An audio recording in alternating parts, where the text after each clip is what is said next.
tetragrammaton.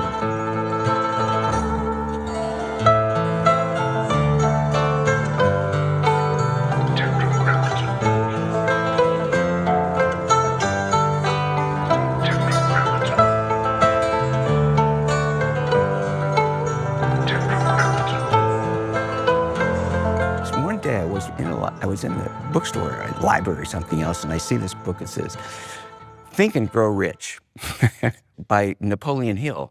It was just one of these very simple books, but I thought there's some magic in me passing this thing, and I should look at this.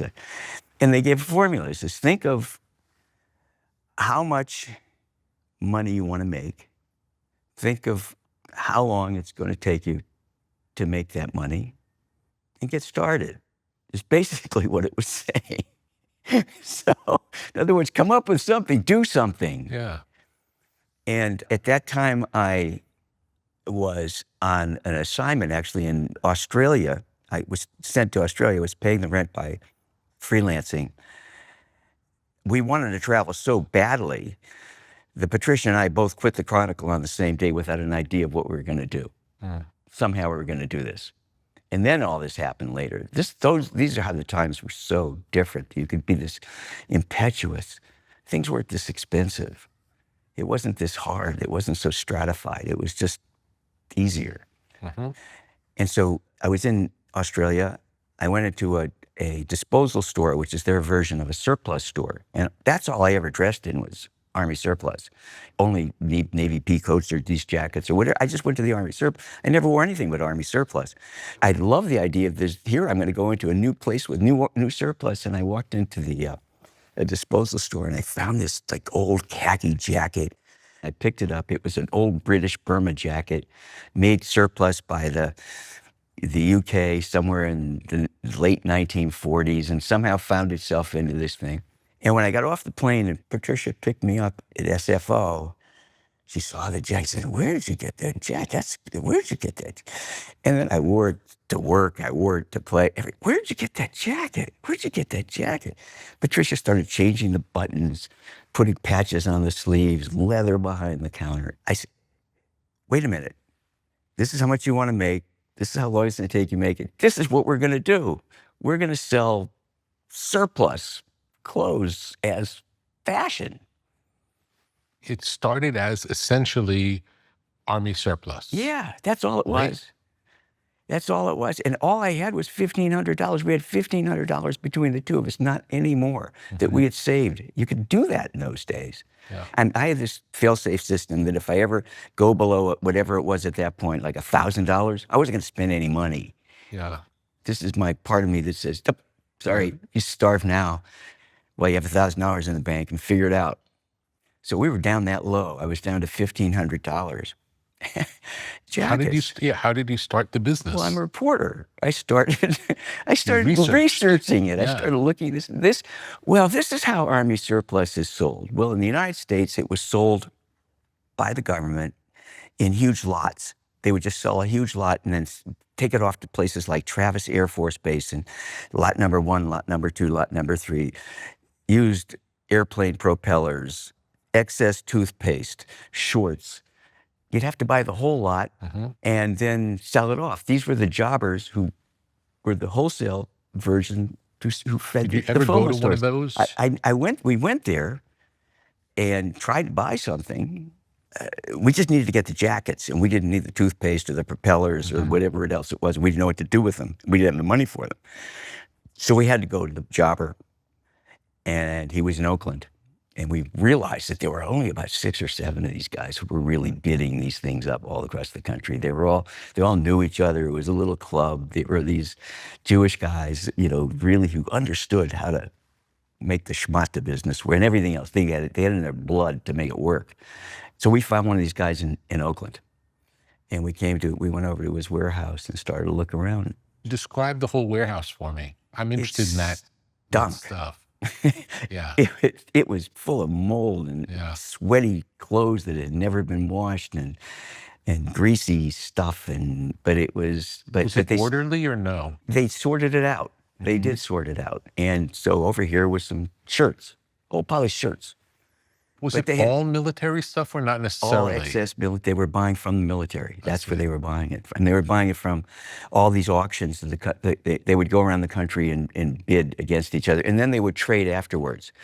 From my lot, I'll trade you this and I'll trade you that. But that was we didn't have the money to do that. And we didn't have the wherewithal to do that. That wasn't what we wanted. We wanted to And find that was clothes. a bigger scale than what you were doing. We wanted to just sell find clothes. Other people, well, if you can buy a surplus jacket, these were the polyester clothing years. Yeah. So these were the natural fibers, the only way you could find natural fiber. And these were the days when designers weren't really designing anything particularly great, but throwing their names all over them. My sense of fashion is, the next available thing to pull off the rack in the closet. I didn't have it. I didn't think about fashion. But Patricia, she did. Well, most of the things that you saw, either khaki or olive green? Yes. Almost everything was khaki or olive green. Some version of both. If it was a textile, if it was a garment. Yeah. But what we found in this warehouse was a whole pile of shirts with epaulets on them that looked fantastic. There were these epaulets. These were the 70s, so we wore epaulets, beautiful safari kind of shirts. We asked them, where did these come from? The Spanish Army shirts. They were paratrooper shirts. Spanish paratrooper shirts. Oh, interesting. How much? $5 a piece. So Patricia nudges me and we just walk away. She's good at this. He said, well, what? How many did they have? There were about 500 of them because that's what we bought them all. And that's what there were, 500 Spanish paratrooper shirts. I don't know how or why I was driving a Pinto in those days, but we had a Pinto and we drove up to the warehouse and loaded the whole back of the Pinto with these 500. By the way, it was $5. No, how about $1? How about ending up at $2, whatever it was per shirt. Yeah. That's right, because it was $1,000 and we had $500 left. There it was. So we drove them back to our house in Mill Valley at that time. We were renting a house. And started washing them one at a time. And we had a dinner party. Some friends were over, and one of our friends was one of my best friends over the years, Herbert Gold, who was a novelist, who, if you haven't read his book, Fathers, is one of the greatest books of all time in the 1950s. He wrote that book. He was sort of mentored by Saul Bellow, and he's of that same, he's written many books. He just died at 99 recently, dear friend. He was at the dinner, and he's kind of buy it at the Goodwill. He no spend no money. He's just a bohemian. He was a beatnik of the beatnik era in San Francisco. He walked downstairs. Then he brought one of the shirts up, and he looked at each other. What is this? And Patricia said, well, it's a Spanish paratroop shirt. He said, I want one. I said, take one, Herb. And she said, $6.50. How can you charge my friend money for a shirt? Anyway, oh yeah, he takes out his checkbook, he writes $6,000. Was that your first sale? That was our first sale. Oh, great. That was first sale. Then he puts it on. This is hilarious. Then he puts it on, and the sleeves came to here. They were like short. 3/4 sleeve. But it was. I don't think it was meant to be that. It was. It was surplus because it was too short. It was too short because he went down and found 5 more, and they were all the same. Now we knew why it was surplus. Yeah, because they didn't fit. Didn't fit. We thought, this is crazy. What are we going to do? I said, well, we're going to sell a short-armed Spanish paratrooper shirt. Yeah. That's what we own. Yeah. And this is probably because Franco had this crazy idea that he didn't want any long-armed people around or whatever.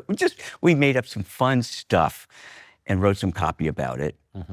At that point, there was a flea market in Marin City. They had a big, dirty, open lot there that every Saturday they had a flea market in. It was a huge flea market. So I said, we'll go to the flea market and sell our short-armed Spanish paratrooper shirts. So we go there the first day, and we have a signed short-armed Spanish paratrooper shirt, $6.95 or whatever it was, $6.50. And people are fascinated with it. They're just fascinated with it. And they come by and looking at it. By the end of the day, we sold like 3 of them. I said, what are we doing wrong? Patricia said, they're too cheap. So the next week, we went back and doubled the price and sold out. And then we began to realize, well, we're in like the strangest of strange businesses. We're buying surplus. There can be incredible margins in this business. Most people in business school would tell you if you raise the prices, you'll sell less. Yes, of course. This was the first reason that we knew that that the best asset we had is having no experience whatsoever. Absolutely. It was absolutely, it was just, we were professional amateurs, and I've been one ever since because of that. How did she get the idea to double the price? She was interested in fashion. She worked at Macy's when it was a real store in the 1960s, and down on Union Square in San Francisco. She worked under some people in the fashion department helping to buy, and so she was very aware of the fashion world. I had zero visibility to it, but she could see it. I would never have known that, but No, it's fascinating. Well, look at today. Look at the price of some of the clothing that's out there with certain label names on it. Yeah. Do you really think that's not a 90% margin? It's absolutely a 90%. I mean, this is public thievery, but look at how many happy people who have been stolen from. I mean, it's just crazy. It's craziness. It's because this whole world we live in now is about, manufactured scarcity.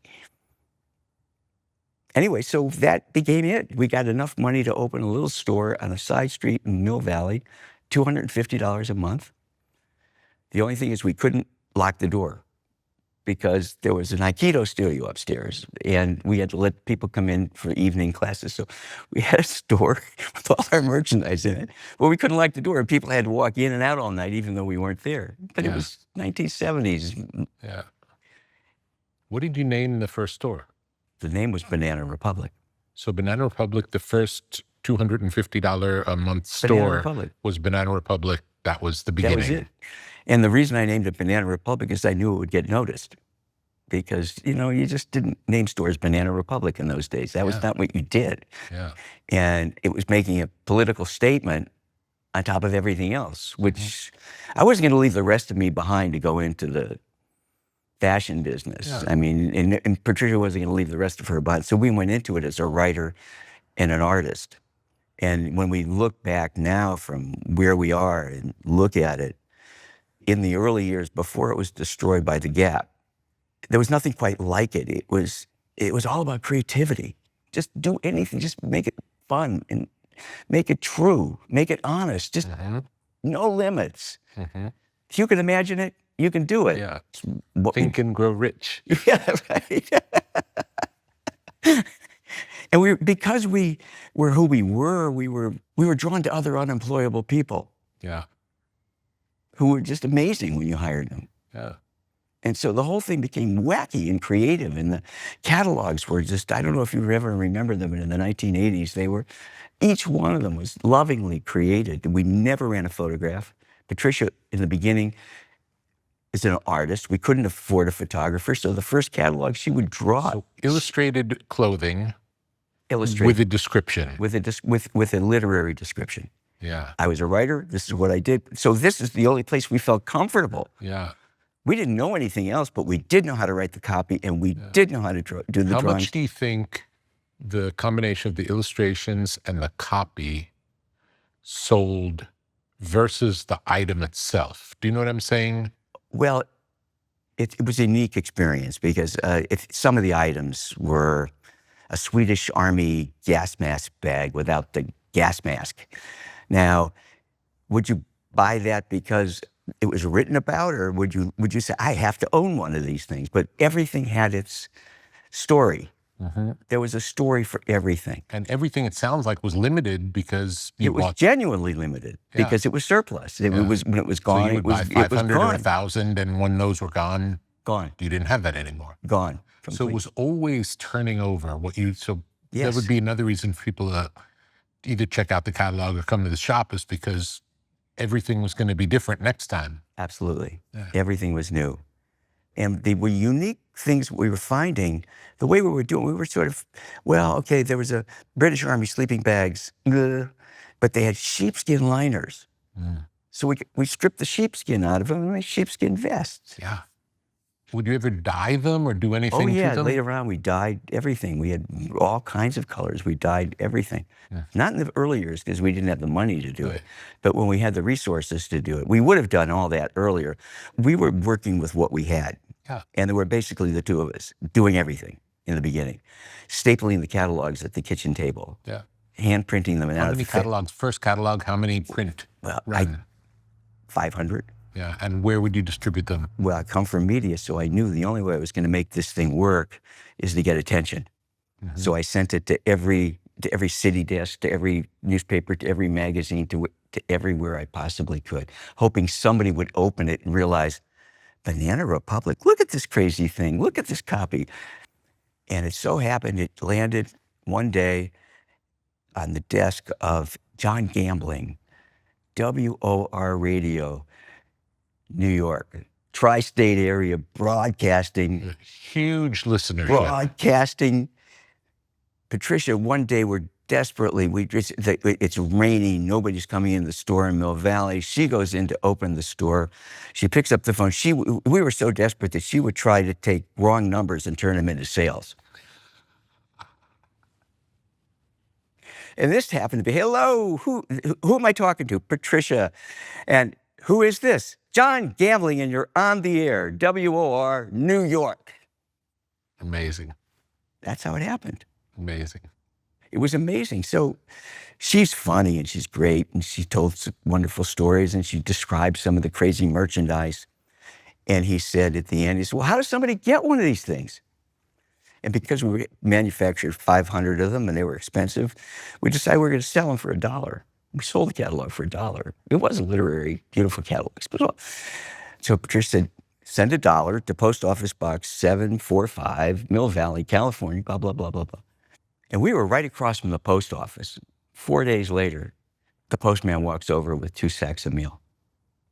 Every one of them had $1 in it. Amazing. And that was it. And from that, we never raised any other money. It was our $1,500. We were working on cash flow, although I wouldn't even know what it was then. Yeah. It was just, let's open 25 envelopes and go to dinner.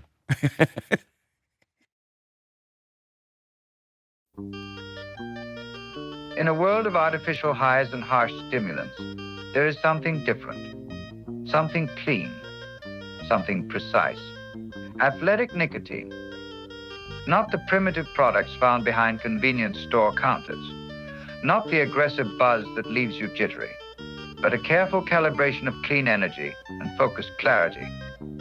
Athletic nicotine. The lowest dose tobacco-free nicotine available. Made entirely in the USA. No artificial sweetener, just pure, purposeful elevation.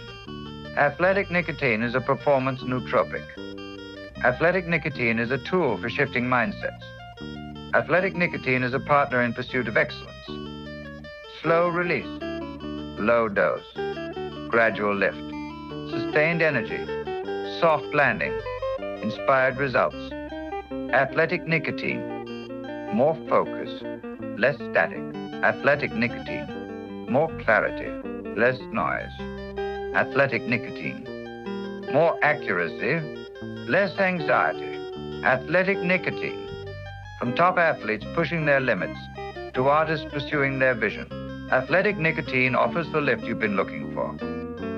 Learn more at athleticnicotine.com/tetra and experience next level performance with Athletic Nicotine. Warning, this product contains nicotine. Nicotine is an addictive chemical. Tell me more about the name, about how much thought went into the name. Well, I knew it was naughty. Yeah. I just knew it was naughty. I didn't know what. I just knew I was not going to, it was going to get attention. Yeah. And I had to get attention because I had no other money and I was still in business and I had to get attention. Yeah. I mean, I realized later on that I'm a marketing guy. Mm-hmm. This is what I do. I mean, I knew how to do it. It was innate to me. Yes. Walk me through the growth of the company. The next step, people are ordering catalogs. What happens next? Well, we need help. We're doing this all ourselves. So a beautiful woman walked in and was just shopping and just said, oh, are you hiring? And Patricia said, yeah, but I could only pay you $5 an hour. I said, oh, it's okay. And she came in, and then we had an employee. We had That was your first a store employee. manager. It was Did you have a happening. lot of repeat customers? Yeah, they were really people who were devoted to it. A lot of creative people, mostly creative. I mean, a lot. Did you put a Banana Republic label in the clothing? Oh yes, Banana Republic. From the beginning? From the beginning, it said Great. Banana Republic. And not only that, but the original logo were 2 bananas and a star, a red star. Because I remember that particularly because after a while I realized we could probably get a bank loan. So we went to the local place that had our checking account, and we met Fred, the loan officer, and he looked at this. He said, well, you have a business card? He looked at the business card with this red star in the middle of it. I said, oh, no, we're just making up this name. We had to explain it to him. And we talked to him. He says, well, look,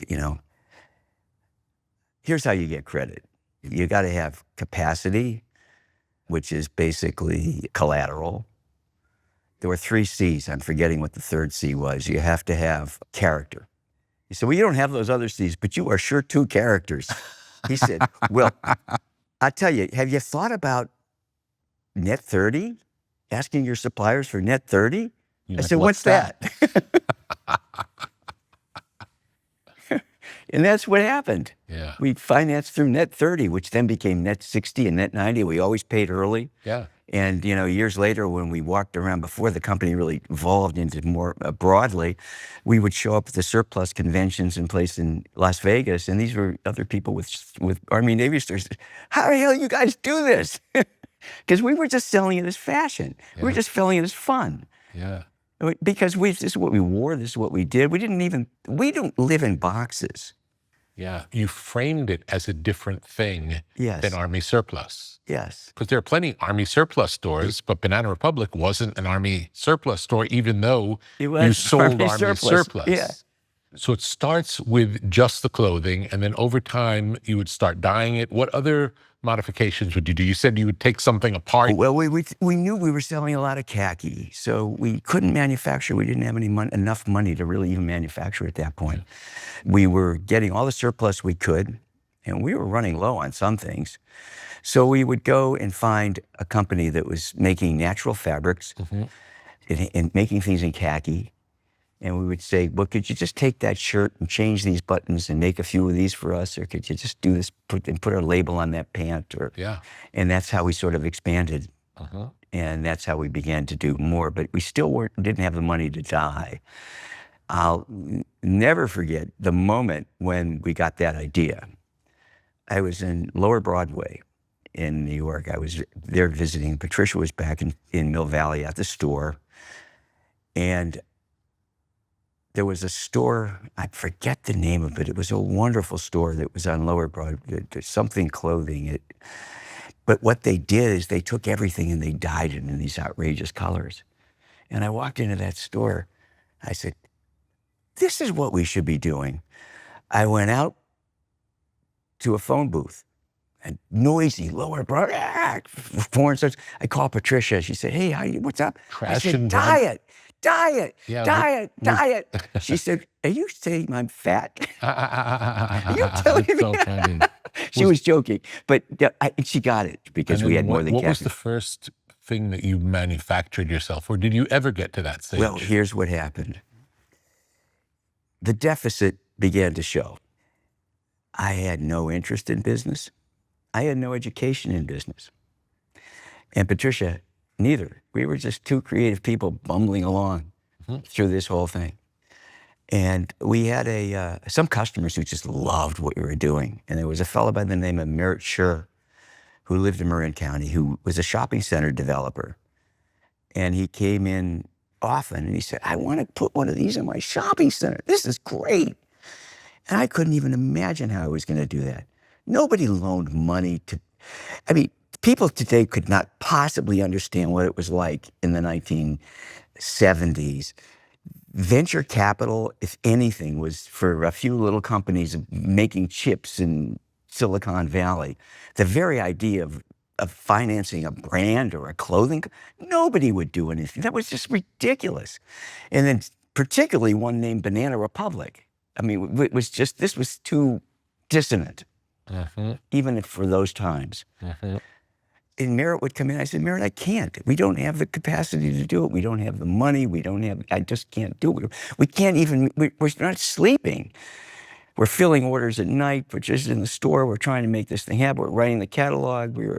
Those days you had to set the catalog in linotype. It was crazy.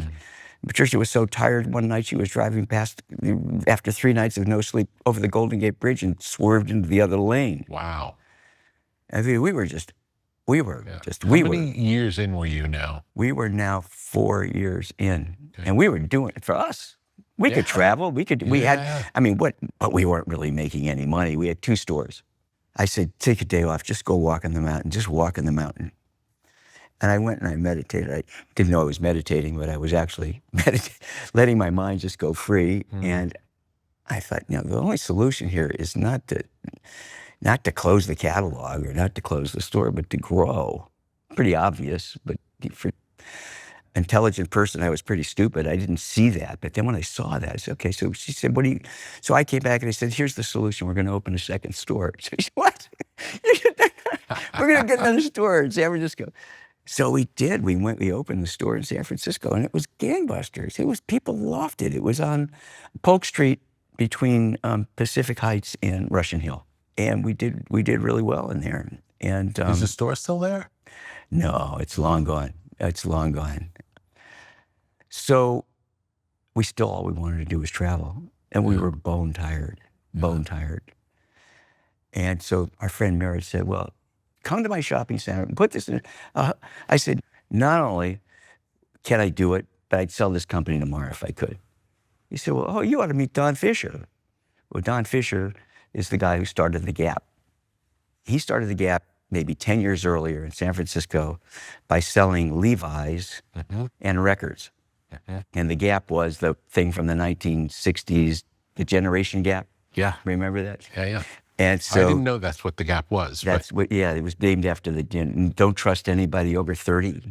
By that point, The Gap had 500 stores. It was a publicly traded company on the New York Stock Exchange. Were they still only selling Levi's? By that point they had switched to Gap. They were in malls. Yeah. They were manufacturing clothes with a lot of different labels in it, none of which said Gap. And they were putting them on these rounders, and nothing was on the wall and on shelves, and it was just clothes in a white space called a store in a mall. Yeah. He walks into this store, and he's Don Fisher. He was an exceptional person, I will say. He really was an exceptional person. Very bright, very smart. Real estate was his background. But he found his way into the clothing business through real estate. And he started walking around the store and picking up things. And he says, what's this? And the salesperson would say, well, that's a Falkland Islands bathing suit from the British surplus from the Falkland Islands. What? He would look at this and he started looking at every item and reading the tab and reading the letters. We used to post all the letters people sent us in the dressing rooms. They were all posted over the walls because people loved the company, and they just sent us love letters all the time, and we just posted them. That's a nice idea. He said, yeah. He was interested. He actually wanted to buy the company.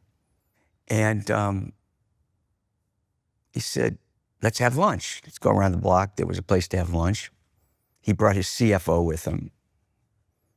Then he got in drilling down questions. He said, well, where are you incorporated? He said, well, I don't know. I incorporated myself. I figured out how to incorporate it. Are you an accountant? No, I'm the accountant. I did everything. I was the lawyer. I was the accountant. I did everything. I couldn't no money for this stuff. Yeah, do it yourself. It was mom and pop. This is a mom and pop business. He said, well, what do you do for markdowns? Patricia said, we don't. We mark them up. He said, what are your margins? He said, 80%, 90%. You're lying. This was the CFO. You're lying. The truth is, we didn't really know our margins because we couldn't even keep inventory. We didn't have the capacity to even keep inventory. We were just buying surplus. This is probably what we should charge, selling it. It was just all on we were just going. We were in motion. There was no way out of this thing except through it, and it wasn't getting us anywhere just yet because everything was going wrong all the time, and we had to be there to fix it. And so anyway, out of that, somehow or another, we ended up selling the company to the Gap. Was it a good thing to do? Was it a bad thing to do? Tell me more about that. That question, from where I am today, Yeah.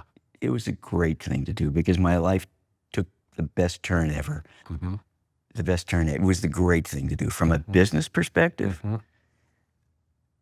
It was insane. We did everything wrong. Yeah. Everything wrong. From protecting our asset, from getting the value that we really created. Everything wrong. I thought, well, I'm going to get a lawyer to help us. So how do I go find a lawyer? I asked my friend Herb Gold for a lawyer. And who does he pick? He has this friend, Bernard Petrie, who's just this wonderful human being, but he's the strangest human being. I put him up against the Gap. And he tries to do the best he can, but he knows about as much about business as we do. Yeah. Even though he's 10 years older than we are. And even though his father was a Cleveland tailor who started a chain called Petrie Stores, which is a massive chain. He's the son of this man who I once sat next to dinner at, who knew the sales in every one of his 1,213 stores the day before when he was 85 years old. Wow. So you can imagine what his son, who didn't want to be that man, Yeah. He was our lawyer. Yeah. Lovely. We loved him. Yeah. So we just, whenever we negotiated, and it was okay. We were going to, it was enough money, I forget. We were going to go. We had enough to travel. We were going to do it. At the last minute, Don Fisher, shrewd, says, I can't do this. Why can't you do this? He says, I can't do this because I wouldn't know what to do with this company. I said, well, we're not looking for a job. So I'm not talking about a job. I said, you just show me how this company can be profitable. I'll give you whatever you need to make it be profitable, and I'll give you a percentage of the sales, or gross margin, whatever it was, down the line. So we looked at each other at that point. Although Bernard wasn't very expensive, we hired a CPA from Arthur Anderson who was going, and we had owed about $50,000 in fees, which we didn't have. And I didn't know whether to sell or whether or not. But he said, I promise you, I won't interfere. This is your company. You do whatever you want. I don't care. It's yours, just as long as it's profitable.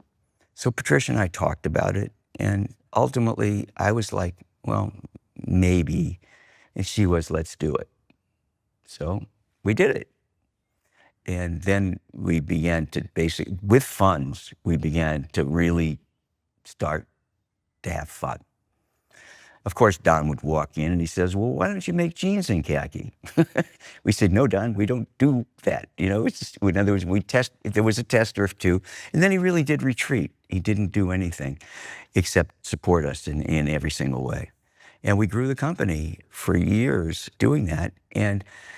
But we weren't fitting into a regimen. Something was wrong. How much longer did you stay at the company after this? We were there for basically it was almost 5 years owning it and 4 years with the Gap. And he was true to his word until he wasn't. And it was a good experience. It was a good experience. How much did the company grow over that 4 years? In those 4 years, we opened 50 stores, I think. And we had a circulation of 30 million catalogs, which was a lot in those days. Something a lot, I think. I forget exactly what the number, I can't recall. 50 or 60 stores. Were you still writing the copy for the catalogs? By that point, we had a creative department, and they were amazing. They were just amazing. We hired people who, as I said, could never get a job anywhere else, but they were, in that playpen, they had so much fun. And so they took the way Patricia drew, and they took the way I wrote, and they just amplified it. Much better than we ever could. I mean, they're just beautiful. They did a beautiful job. And that went on for a while. And it was fun. And we traveled and found things, and we did unusual things at that point. We would go to Italy. We would pass by something that was a restaurant trade show. Oh, what's in there? And we'd go into the restaurant trade show and we'd say, look at those jackets, Italian waiter jackets. Wow, those are really cool, Italian waiter jackets. So we would buy 10,000 Italian waiter jackets and dye them all different colors. The vendor would say, how many restaurants do you have? But we would do things like that. We would fly to Israel and find Israeli army paratrooper bags or something like that, and just send, and we would get a prototype of it and send it back and make more of those things. We would go to But you would England manufacture to match the surplus as well. as much as we could. Yeah. Or we went, for instance, in England, we found a man by the name of Mr. Brady. Mr. Brady would make these beautiful bags, these khaki leather bags that the fishermen used. And they never broke. No matter how many years later, if you send it back to Mr. Brady, he would fix it. And we would ask Mr. Brady if he would make some bags for us and change this and change that. And Mr. Brady would make some bags for us, and we would sell those bags as part of the catalog and things like that. We did that, a lot of that, everywhere we could. Would you say it still felt like your company for those 4 years? Oh, entirely our company. He was not, and it was entirely, it wasn't was even, just a it wasn't financial kicking out enough relationship. money for them to worry about the analysts. It wasn't really kicking out earnings yet. Yeah. Because their volume was so big, and it's only when it began to get that way that. Were they helpful in terms of opening stores or other things that The real maybe estate, they had a more real experience? estate department. Yes, that we relied, and they helped us build the stores. That was a machine. They knew how to do that. And but there was a little bit of conflict. Yeah. Because what Don liked was mall stores. And I said, I don't really shop in malls. I like street stores, and so we got as many street stores as we could. If there weren't that many, but we would find street locations that we really loved and thought this is the right place to put a store and build a store there, but no two stores were alike. That was the rule. No two stores were alike. This one's going to be a safari camp. This one's going to be an embassy. We were always playing with the metaphor. Yeah. We were always inside this apocryphal country called Banana Republic, and everything was about that. The gift boxes were the rhinoceroses. The gift paper was the Banana Republican newspaper, and it was every single thing. We had a climate desk, and you could call the climate desk and hear what the climate was going to be, where you were going to go. I don't know, people today listening to this and thinking, how could there have been a life without internet? But there was no internet. Yeah. In the initial days, those catalogs, we had to get an order form in there, put an 800 number, and if you wanted to order from us, you had to either call the 800 number and give us your credit card, or you went out and got a stamp, found a post box, and dropped it in the mail. That's how you ordered. Yeah. Yeah. We're dinosaurs today. It's a great story. It was fun. And then what happened at the end of the 4 years? At the end of the 4 years, a stock market event called Black Monday. The Gap had reported earnings maybe a month earlier, and they missed earnings, and the stock fell a lot. And then on Black Monday, it fell 50%. And did that happen just to the Gap or to the It happened while market we were in having general? a conference somewhere at the Claremont Hotel with all our store managers, and I went out and saw this Black Monday headline. I had no idea. It just But I'm saying, did Black Monday only impact the Gap, or was it across the board? across the board. The market. The market, it was one of the dropped. biggest crashes of all times. Right. Black Monday, 1987. Right. So the market changed. It wasn't that the Gap failed in that moment. The market, it wasn't the Gap. market failed. It was the market, but the Gap, but everything went down with the sinking ship. Yeah. And they had already gone down. So they were down once and now down again, and they panicked. And the analysts, at that point, they were trying to say, look, we have Banana Republic, it's coming up, it's looking really great, blah, blah. And the analysts were saying, this safari thing can be nothing more than a trend. And to us, this is the most ridiculous thing ever, that we weren't safari any longer, we were travel clothing. And we were really functional travel clothing, buttons that buttoned to something, zippers that worked. Everything was functional and beautiful and exquisite fabrics, natural fabrics. We really were. But at that point, they decided, well, things like this is the kind of things that would happen. We'd have a shirt, a beautiful Indian cotton shirt, and we'd sell it season after season, and we would change the colors. It would be great. And Patricia at one point said, this is getting old. We got to change it.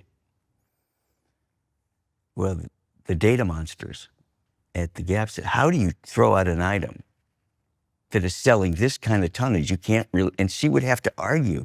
They were suddenly now an argument. Mm-hmm. We would still throw the thing out of the catalog. It didn't matter. Mm-hmm. But now there was an argument, and that didn't work for us. This isn't what we bought into. The good fortune was that for many years we were trying to have a baby, and we did. And my son was born, and I was already 43 years old. We had just signed a huge contract for lots of money. And I said, I'm not doing this. I don't care. We have enough. And we left. Wow. And that's what happened. Mm-hmm. And it was strange to all of a sudden your progeny was gone. They killed everything. They killed the catalog. They killed the magazine that was going up. They changed the clothes. For years, customers were furious. Then they hired creative people who posed to know what they were doing, and they made it even worse. Professionals, right? That's what happened.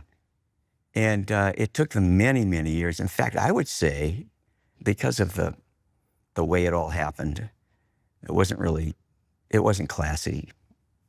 And I didn't like that, the way that the exit happened. I just never really looked back at it. But finally now I can see, I've been noticing that they're coming back to the roots of the company, but more from a 21st century standpoint. They're trying to regenerate the products that were there. And I think there's some pretty nice things that they have. I haven't really looked at it, but people have brought my attention to it. Interesting to relive all that. Yeah. Then you started your life of meditation and being a father. Fatherhood. Yeah. I still do love being a father. I'm a writer, and I have been working on a book forever that someday I'll publish. It's called Bringing Up Dad. They raised me. Yeah. They really did. They're still raising me. Yeah. Even in the 30s, they're raising me. Yeah. But this is it. And I started to study Taoism, and I was fascinated. I would fly to England just to get into the British Museum to read these texts that I couldn't find it. I was really into it. Mm-hmm. And I was trying to crack my mind. I wanted to think in a completely different way or not think at all. And it took a long time. Mm. I'm a writer at the core who's wandered into other paths in life, but I found my way into Eastern philosophy after I sold my company. I decided to go to a retreat. I had never done it, and it was one of the Vipassana retreats, somewhere up in Santa Rosa. And when I went there, I didn't know anything about it. So I took a whole pile of books, and I took sketch pads, and I was just going to pour out everything on those pages. And the teacher said, well, here's the rules. No talking, no reading, no anything. Just sit for 45 minutes and walk for 45 minutes. I said, what? I'm like, okay, I was game. I stayed for it. It was odd. I was unsettled for the first day or two.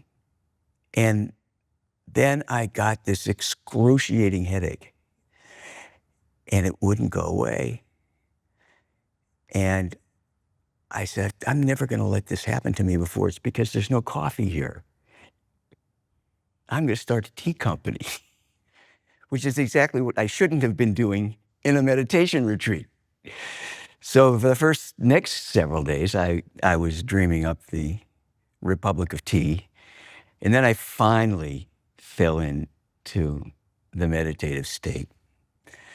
And I could hear further than I didn't realize I could hear so far. Yeah.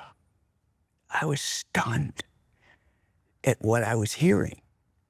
And hearing, I would say, is my strongest sense. It always has been. And so after that, I came back and told my wife, and she just, and of course we had just sold a successful company. We were very visible and we were getting all kinds of offers. Let's do this, let's do that, let's do this. I said, I'm going to do nothing. I'm going to just do nothing, because I just realized that I was like a wound up toy. Succeed, achieve, succeed, achieve, succeed. It was in my DNA. Mm-hmm. Had it been like that your whole life? Well, From childhood, not would you really say? in an intense way. Melvin, maybe you'll be a doctor. Maybe you'll be, I mean, I grew up in Scranton, Pennsylvania. Mm. There was a lovely part of town that was called the Hill Section, which was a Jewish community. Suburban? No, it was in the town. Scranton's about 100,000 people. It was an old coal mining town, about 2.5 hours from New York as you go through New Jersey. And somehow Jews had found their way there and set up a little community there. And it was middle class, 1950s. You know, everybody had come home from the war. Everything was so comforting. What a difference. When I even talk about the 1950s, what a difference it was to today. But it was a very sweet place, and it was a very sweet way to grow up. Later, many years later, when I brought my wife back, she said to me, nobody's mean here. It was a high school reunion, the 50th high school reunion, the sweetest people ever. Yeah. So I grew up in that. Yeah. But my grandparents were first generation and my parents were second generation. They didn't go to college. And a lot was expected. I was going to go to college and I was going to do that. And my dad said, you should be a pharmacist. What's a pharmacist? He said he was in the war in Germany. He was a very simple, sweet man. I loved him so much. He was a bodhisattva. I realized long after he was gone, he died at 59. Anyway, I found my way out of there. So much of today's life happens on the web. Squarespace is your home base for building your dream presence in an online world. Designing a website is easy, using one of Squarespace's best-in-class templates. With the built-in style kit, you can change fonts, imagery, margins, and menus, so your design will be perfectly tailored to your needs. Discover unbreakable creativity with Fluid Engine, a highly intuitive drag-and-drop editor. No coding or technical experience is required. Understand your site's performance with in-depth website analytics tools. Squarespace has everything you need to succeed online. Create a blog, monetize a newsletter, make a marketing portfolio, launch an online store. The Squarespace app helps you run your business from anywhere. Track inventory and connect with customers while you're on the go. Whether you're just starting out or already managing a successful brand, Squarespace makes it easy to create and customize a beautiful website. Visit squarespace.com/Tetra and get started today. You think of yourself as a writer. You started as a writer. Do you think of yourself as a writer or a journalist? I think of them as different. They are. And I should say, actually, even though I said that, neither. I'm an observer. I've tried for many years to shed the amazing amount of judgment and screens I had in order to see the world. And what I have tried to do is reach that objective space. I'm hardly ever there, but it's my goal to be in that objective space. I am a student of ancient Chinese philosophies, particularly Taoism, and I read a Taoism book where the statement was, forget yourself, follow objective circumstances. And that's pretty much what I try to do. I don't think of myself as anything fixed. Yeah. When did you first come in contact with the Tao? After the retreat, I swallowed every Krishnamurti book first because I'm a thinker. I think obsessively. I'm full of concepts. I'm full of ideas. And I found him. He gave me a path to just make me realize that I'm just living in a swarm of thought and seeing nothing. And I read every single book, and I listened to the lectures, and then somehow or another I picked up Lao Tzu. But the one that really did it to me was Chuang Tzu. I don't know how you pronounce his name. He's the one. Chuang Tzu, I think. Chuang Tzu. He's the rogue. I really related to this guy. He was just making fun of everything and having fun and having a good time. And at the same time, through him, I began to realize that the Tao that can be told is not the Tao. You can't. So how am I ever going to describe it to you? But it was this total vision of observing in tune with nature. Everything was part of nature, including human beings. In fact, I remember having this conversation years ago with Jack Kornfield. I said, he was, "Oh, you Taoists frustrate me," because I'm just the same thing as that. I'm the storm, the web, it's the same thing. So it really spoke to me. Yeah. It spoke to me, and it got me to a place where I really tasted emptiness. I tasted it. Yeah. Is there anything more delicious when you think about it than emptiness? That's it. Peace.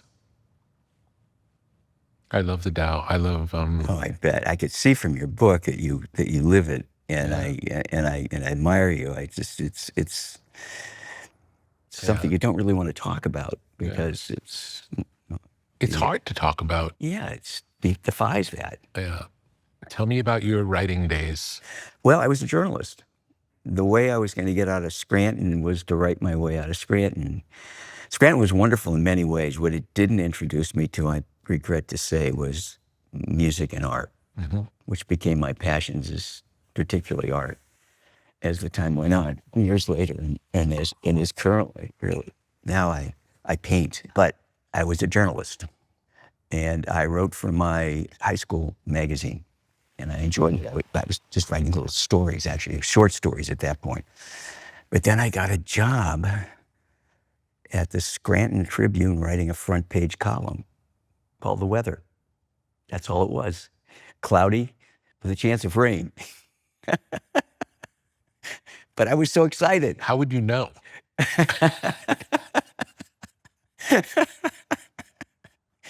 There was a weather bureau, I guess you called, and they told you. Okay. And the temperature range and everything else. And then I became a copy boy, and then it was time to go to college. And I went to Penn State. It's all we really could afford at that time, and it was a state school.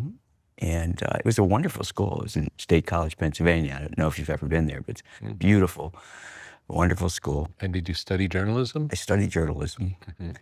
And then I heard that the place to study journalism was really Columbia.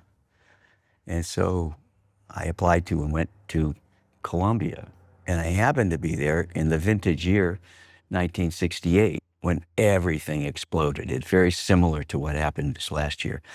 This was the year of Berkeley and Columbia, and there were protests on campus about the university's expansion into Morningside Heights, taking away the neighbor. I mean, it's very prescient, all of that happening. I didn't know about that. Yeah, it was in the 60s, and they occupied the buildings. They were total occupations of the buildings. Wow.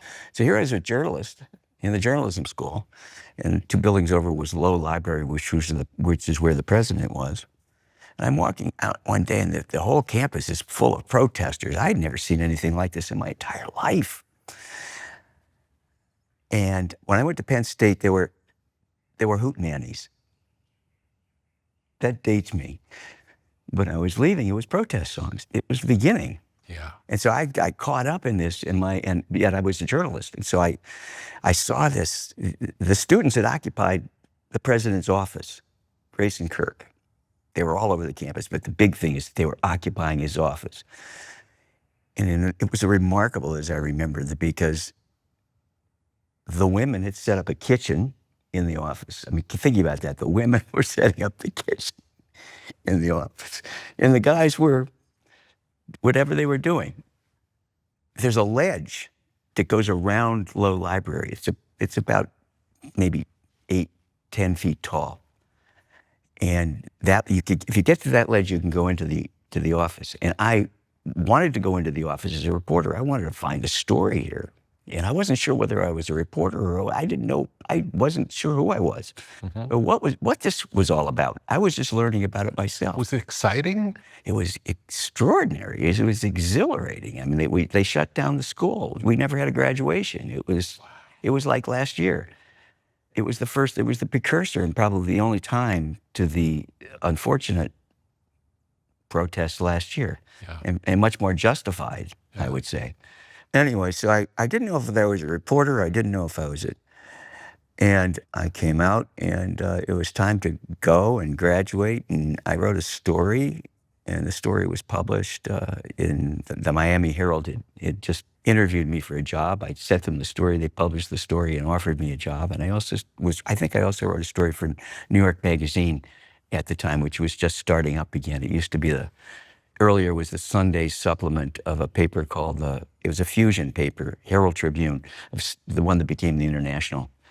And it was sort of a really elegant newspaper, but Clay Felker, who was the editor of New York when it was in that paper, bought the rights to it when the paper folded and then regenerated New York Magazine, and that's how it came to be. And one of my teachers at the time was Dick Schaap, the sportscaster, and we became very good friends. And he introduced me to Clay, and then I started writing for New York Magazine.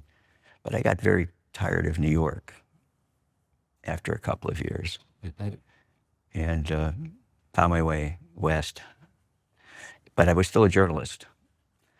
And at that time, I came to San Francisco, and I was going to write a novel. How did you choose San Francisco? I chose it in Colorado. We were driving across the country. And I was either going to go to Mexico, point south, and I had a girlfriend. We were driving an old French Simca that we had bought the year before and shipped over. We didn't know what it was, but what it certainly was going to be was not New York. Yeah. Because the 1970s in New York was hell. I mean, it was garbage strikes, dog shit all over the sidewalks, nobody picking up after themselves, no regard. It was, what am I doing here? And I had a friend who was in Hastings Law School in San Francisco earlier, and I'd flown out to see him.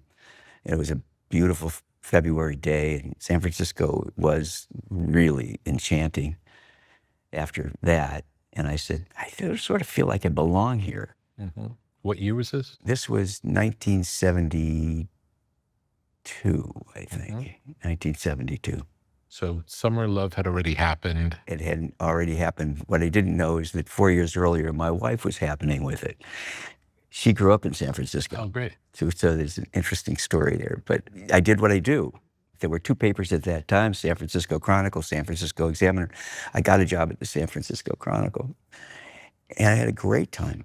It was fun. I was on the city desk. It was a room that was, a huge room with reporters sitting here, the art department there, the photography studio there, the Sunday section there. It was huge. It was like a little city room. And it was almost out of the movie, The Front Page. There was an editor by the name of Abe Melanchoff who wore a monocle. And he would stand up and he would say, Ziegler, 474 Hyde, baby in a trash bin. Get a photographer. And you'd get a photographer and you would just basically go find the abandoned baby in the trash. I mean, this was it. And it was wild.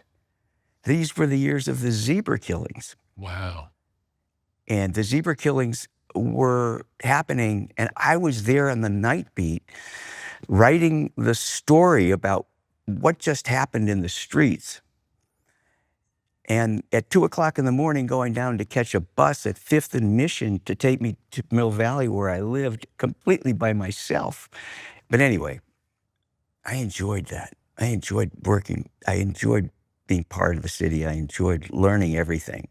Do you think the fact that you came from a different place added to it? Like part of your job was you're like a fish out of water in this new environment, and your job is to observe it and report on it.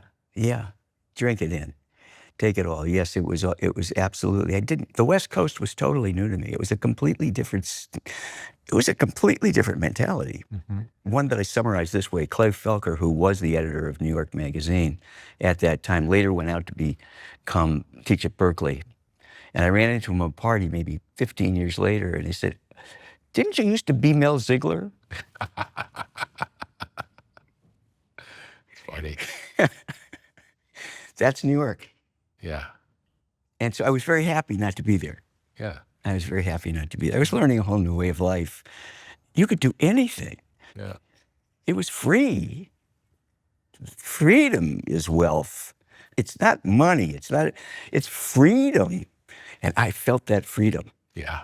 It was exhilarating being there. And these were good years. They were crazy years, because I was also there when the Patty Hearst kidnapping took place, which was really crazy.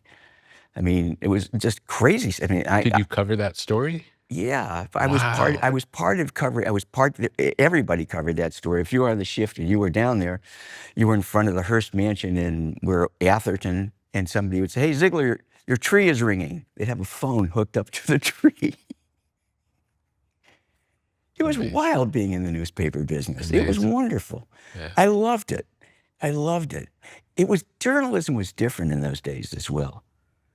I mean, these were the days of Walter Cronkite, I mean, these were the days when at least there was an effort to be objective.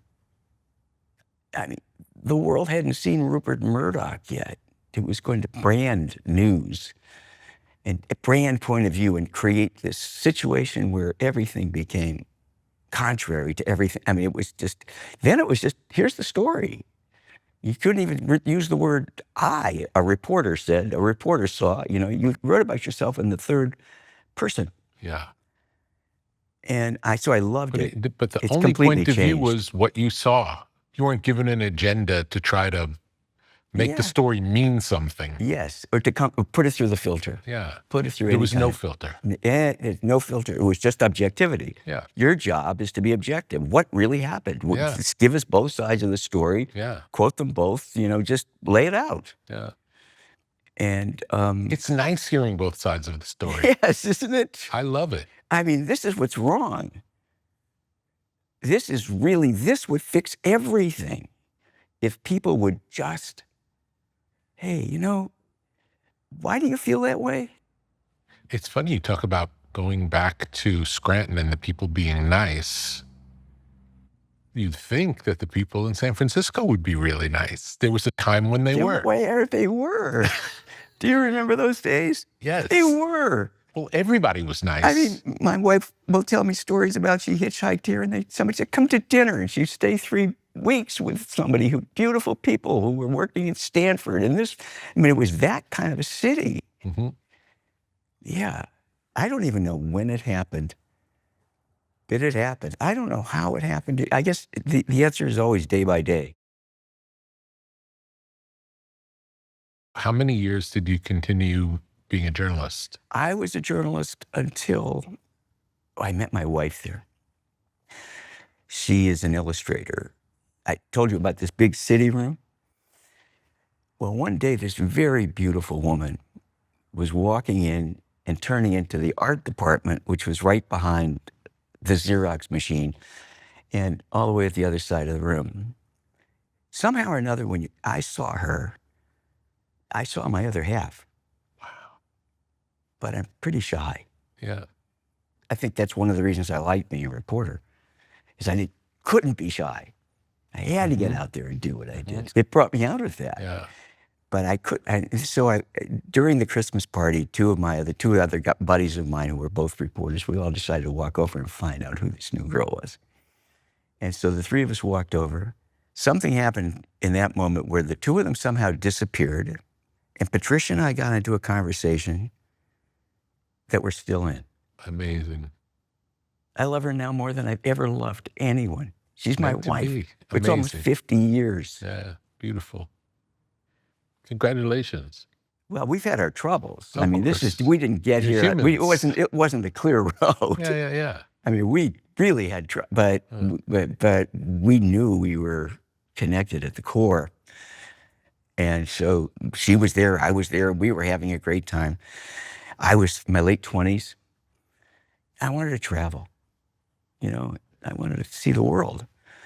And the Chronicle was just a very cheap paper. It was known as being a cheap paper. They wouldn't send you anywhere to do anything. And there was no other game in town. It wasn't like today with media. You go here, you go there. There were 3 television stations if you were in journalism. There was 2 newspapers. Then it became 1 newspaper. There was nowhere else to go. I could freelance, which I began to do, writing magazine articles for different magazines and doing that kind of thing. But I wanted to travel, and we didn't have any money. We had nothing. I mean, I basically lived off our salaries, which were, what, $400 or $500 a week then? I can't even remember what they were. They weren't much.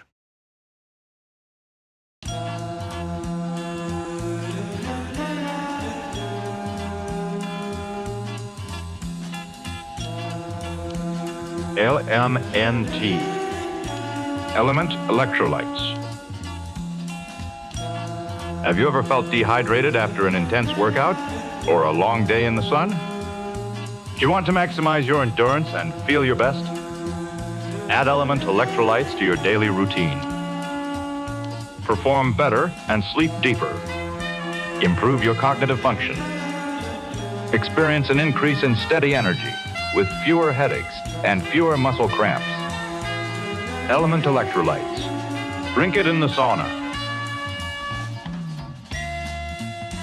Refreshing flavors include grapefruit, citrus, watermelon, and chocolate salt. Formulated with the perfect balance of sodium, potassium, and magnesium to keep you hydrated and energized throughout the day. These minerals help conduct the electricity that powers your nervous system so you can perform at your very best. Element Electrolytes are sugar-free, keto-friendly, and great tasting. Minerals are the stuff of life. So visit drinklmnt.com/tetra and stay salty with Element Electrolytes. LMNT.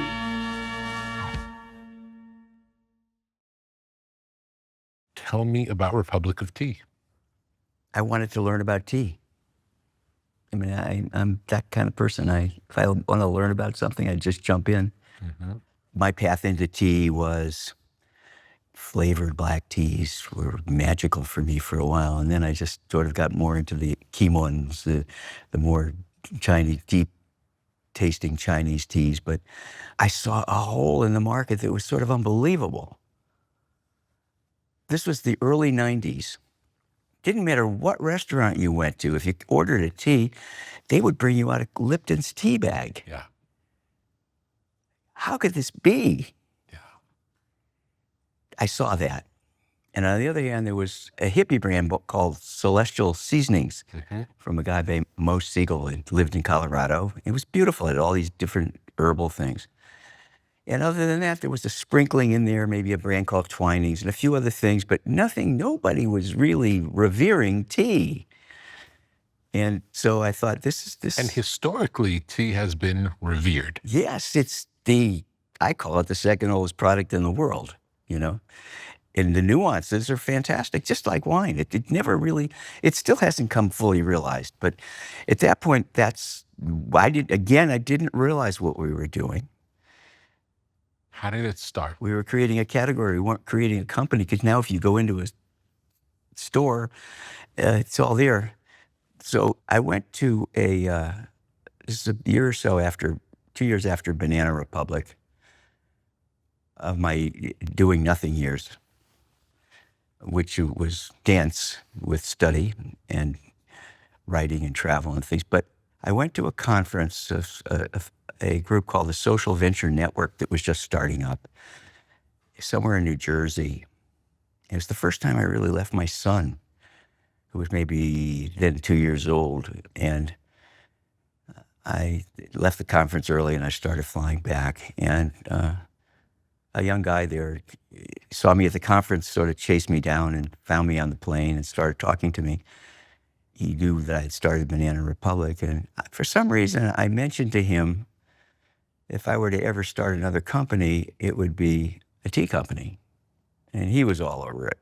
He was all over it. He really thought this was the greatest idea ever. And I said, yeah, okay.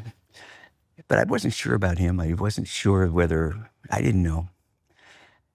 Having gone through I would say it wasn't a pleasant experience at the end of Banana Republic, so I didn't need this. Look, my goal is never to be rich or wealthy. I just want to be independent. And I had enough to be independent.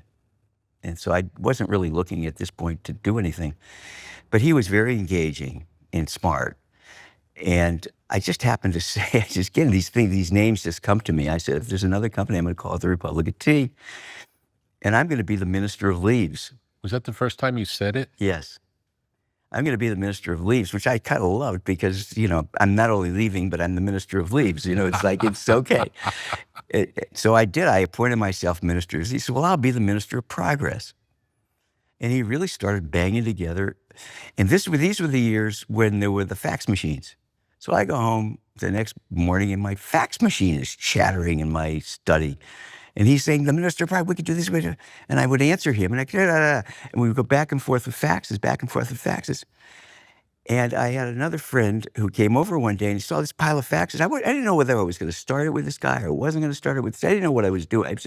I was playing out the idea of what should a tea company be? Yeah. I was imagining it.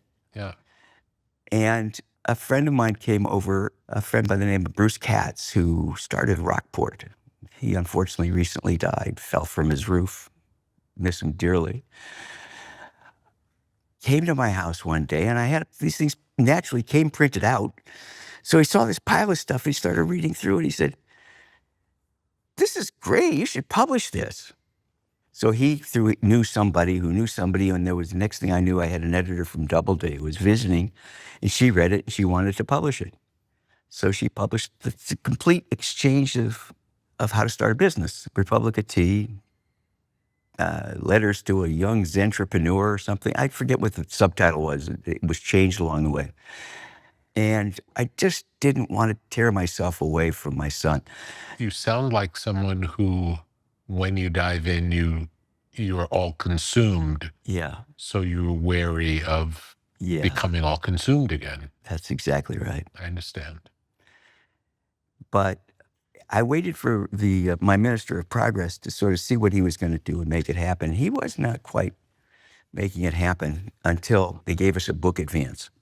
And so since we were both writing these faxes back and forth together, it was really our book. It wasn't my book. It was our book. So I said, the only way I'm going to do this company is if you start it with the book advance.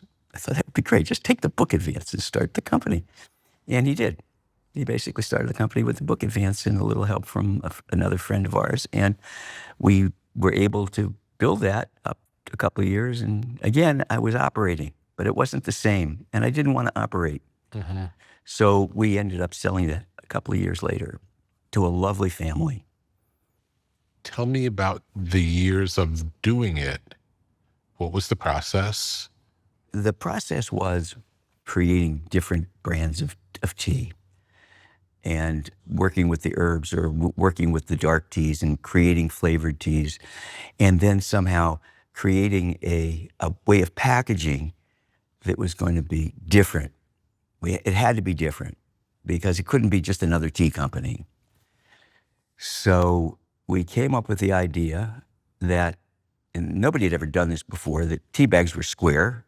Let's make them round. Okay, and what about the can? The can has to be round for that to go into, and what would be on the can would be these exceptional names and stories and witticisms from the Minister of Leaves or anybody else and so we use the cans basically to advertise a life of sip by sip as opposed to gulp by gulp. Yeah. I mean, it's always fun to create a villain, and the villain here was the gulpers. You know, you really can get your teeth into something if you have something to work off of. Yeah. And it was this, like people just... We're not like them. Yeah, we're not going to gulp and miss life. We're just going to gulp our way through life. We're going to sip our way, sip by sip by sip by sip by sip. Yeah.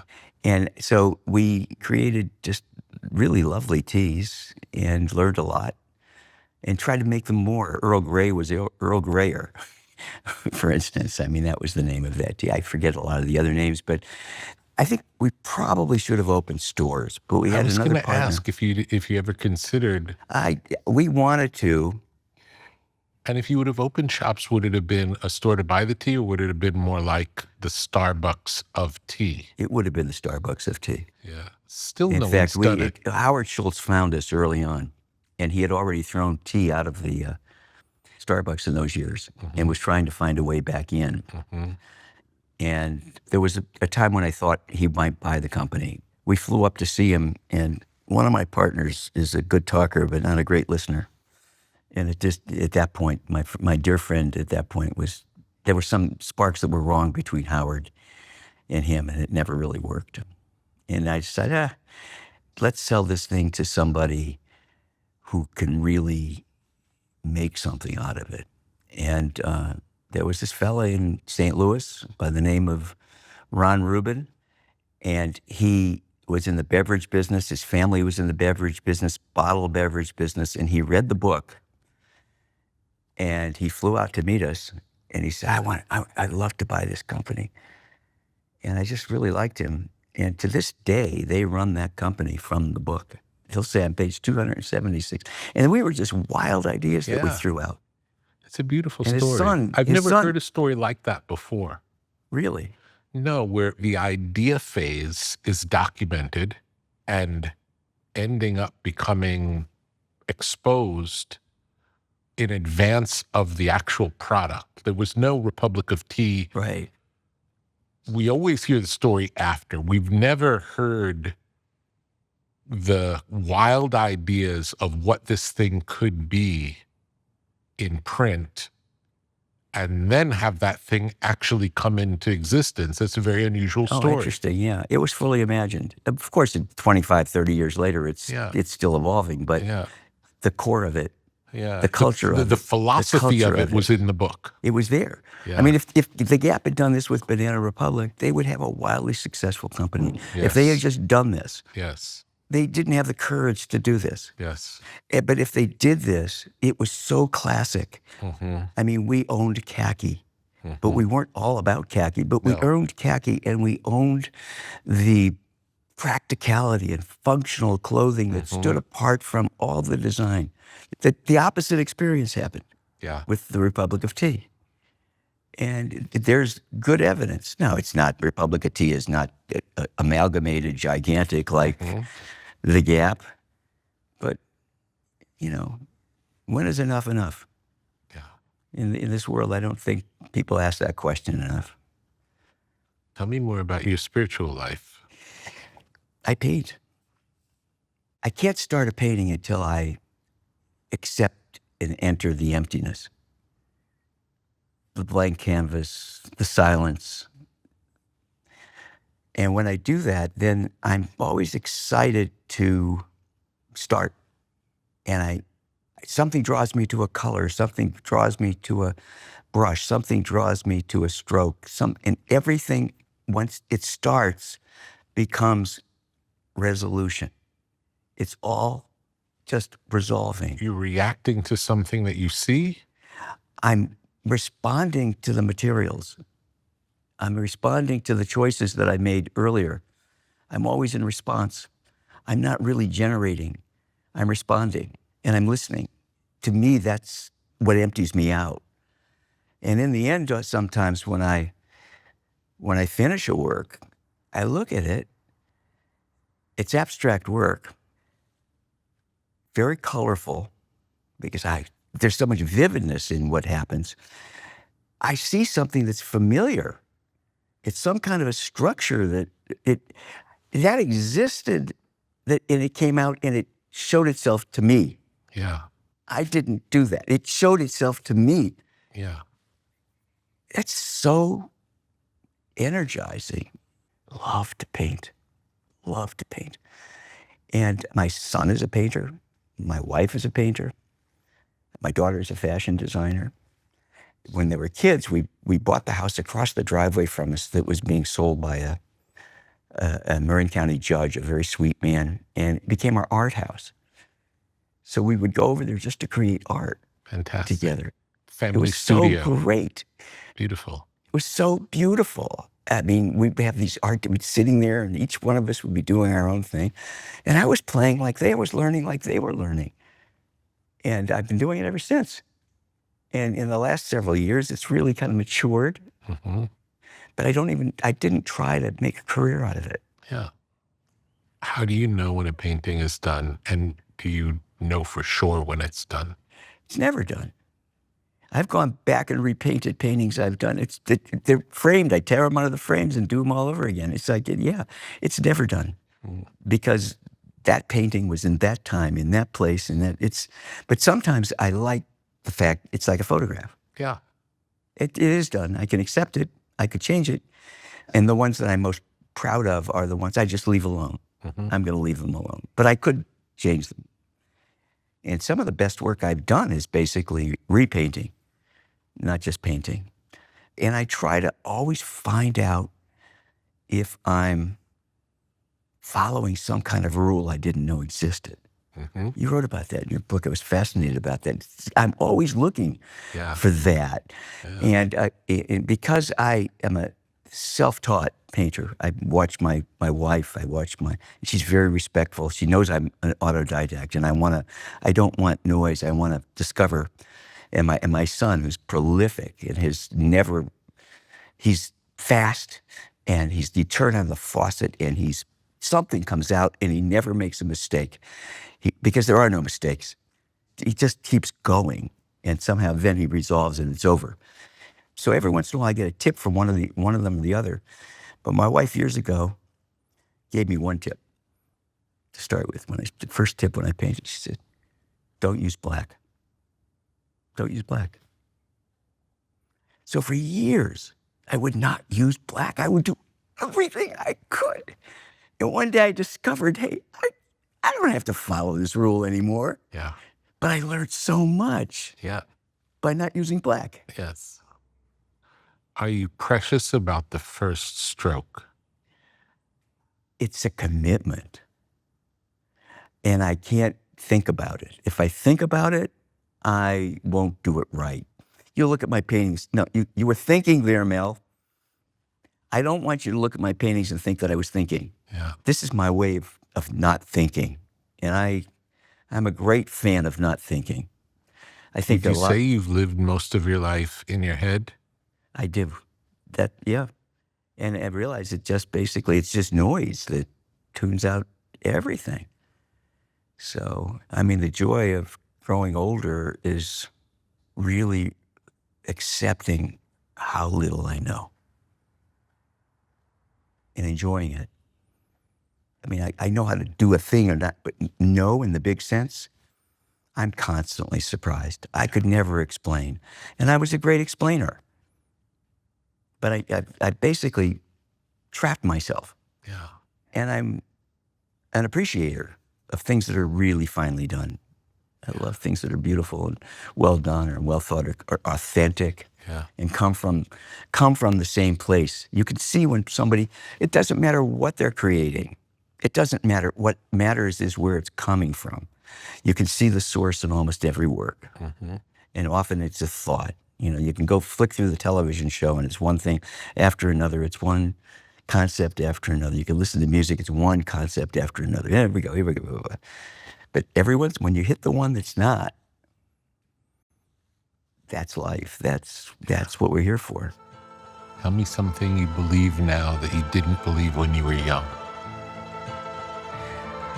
I don't believe in belief.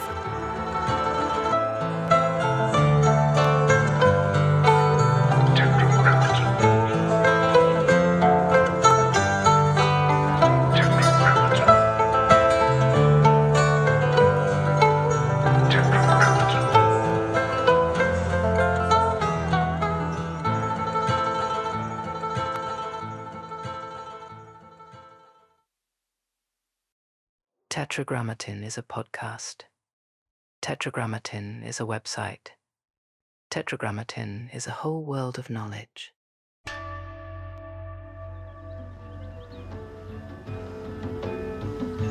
What may fall within the sphere of tetragrammaton?